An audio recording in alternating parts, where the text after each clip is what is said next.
Bismillah, salam alaikum wa rahmatullah wa barakatuh. Je vais faire la partie 2, donc la suite de la vidéo où je schématise les différents, je schématise la réussite en fait, tout simplement. Et ce schéma, lui, il va être un préalable dans votre diagnostic. Ça va vous permettre de savoir qu'est-ce que vous pouvez améliorer dans vos vies. En sachant qu'on ne va pas refaire toute son éducation de la base, de quand on était plus jeune, pour aujourd'hui être pleinement en conformité avec ce qu'Allah nous a enseigné. Notre éducation est ce qu'elle est. Il faut partir sur la base de ce qu'on a. Donc, j'ai mis que j'en suis. Oh, ça rond est bien fait, machin.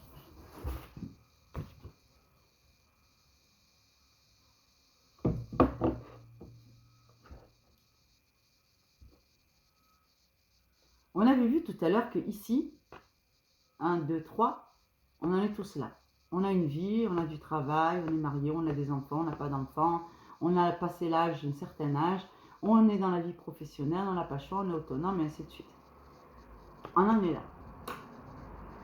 On a commencé à réintégrer des éléments de base importants dans tous les pans de notre vie, afin de pouvoir revenir ici et que ceci redevienne le numéro 1 dans notre vie. Admettons que vous avez reçu une grande partie, que vous avez pu mettre de l'ordre dans votre vie, que vous êtes revenu fièrement, alhamdoulilah, et grandement à différents aspects de la piété, 5 piliers de la foi, 5 piliers de l'islam, les 6 piliers de la foi, que vous lisez scrupuleusement votre livre, parce que ce sont les tables de la loi, et que vous vous assignez à vous-même d'apprendre la loi de Dieu, donc de vivre selon son commandement. Quand vous faites ça et que ça devient réellement votre priorité, même s'il y a des imperfections encore dans votre vie, vous voyez là c'est vierge pour l'instant, j'ai tout remis blanc. Parce que nous on en est là, dans notre intention. L'intention, elle est là, mais les actes sont aussi ceux-là. Donc dans l'intention et dans les actes. Je vais vous le rajouter celui-là. Donc ici, 1.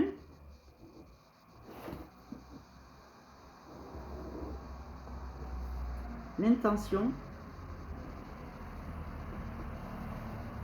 et les actes.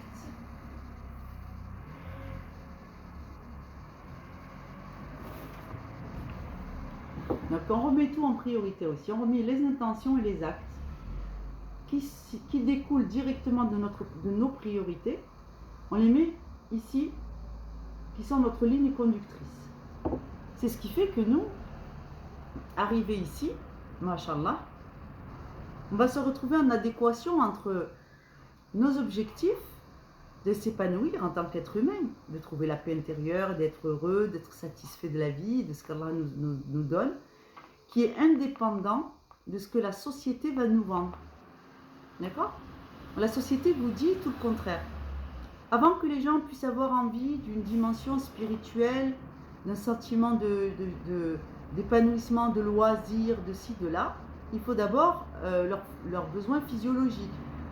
La sécurité pour le monde occidental moderne du XXIe siècle, en fait pour nos sociétés qui sont modernes, c'est le monde à l'envers, c'est d'abord un toit au-dessus de sa tête, à manger dans son assiette, et ceci et cela, hein, pour pouvoir après pouvoir accéder au bien-être, au bonheur, au loisir, à la plénitude, au développement de soi. Sauf que c'est totalement faux. Donc nous, on a commencé par là, tu vois.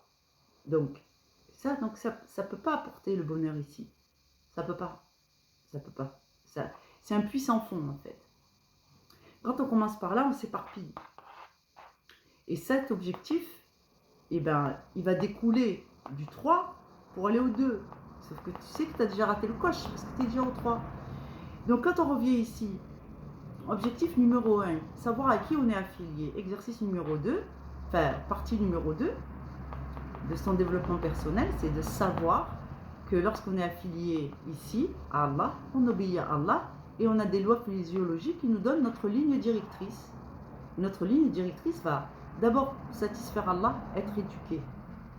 Ensuite, notre éducation que nous avons reçue nous permet de nous améliorer nous-mêmes et d'être satisfaits de nous-mêmes sur le plan humain, de la construction psychique, de la maîtrise de nos émotions, de savoir le bien et le mal, et de pouvoir enfin orienter nos choix et notre vie.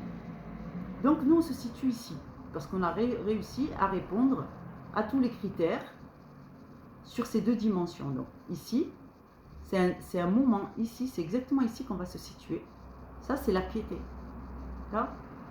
Recherche des ambitions personnelles, recherche des ambitions d'Allah, et mettre en cohérence les deux. On arrive à un moment ici, ça, c'est la part de votre bonheur que vous allez pouvoir développer. Et ici, le détail des choses qui vous tiennent à cœur, vous, personnellement. Donc, il y en a, ils aimeraient voyager, il y en a, ils aimeraient pour plus d'érudition, il y en a, ils aimeraient sillonner le globe en quête d'une des grâces d'Allah. Là-dessus, il faudra qu'on revienne sur cette expression, aller en quête des grâces d'Allah, c'est sillonner le monde pour voir ce que vous pouvez trouver comme bonne action à faire fisabilillah pour satisfaire Allah à travers le monde. Ce n'est pas des bonnes actions qui vont manquer à faire à travers le monde. Donc ici, vous allez développer votre satisfaction personnelle parce que ceci est votre priorité. Si vous arrivez à satisfaire votre priorité, vous serez heureux. Et en fonction, toujours de la même façon, il va falloir penser à construire vos vies. Donc, troisième étape, construire nos vies. Une fois qu'on a élaboré les objectifs humains, en termes de bien-être et de vie, tout simplement, objectif donc de vie humaine. Et la première étape, avoir bien cerné les objectifs d'Allah pour l'humanité.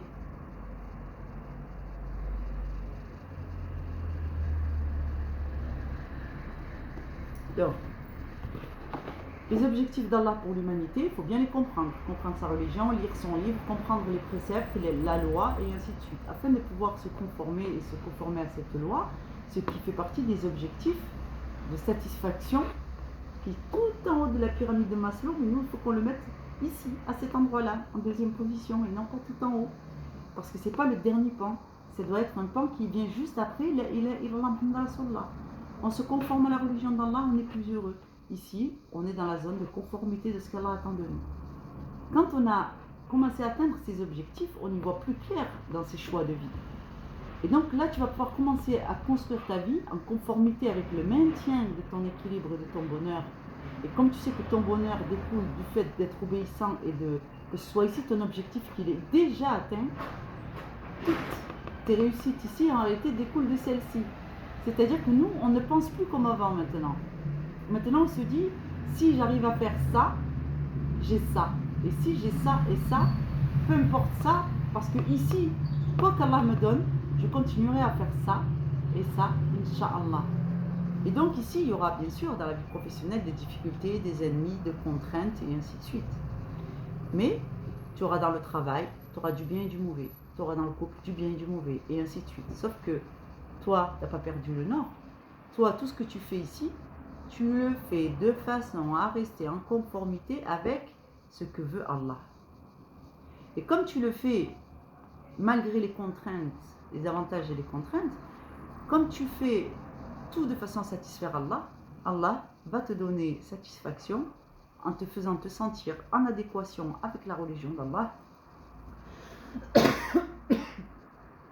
Il va t'apporter, Inch'Allah, le discernement. Tu vas pouvoir rajouter ici.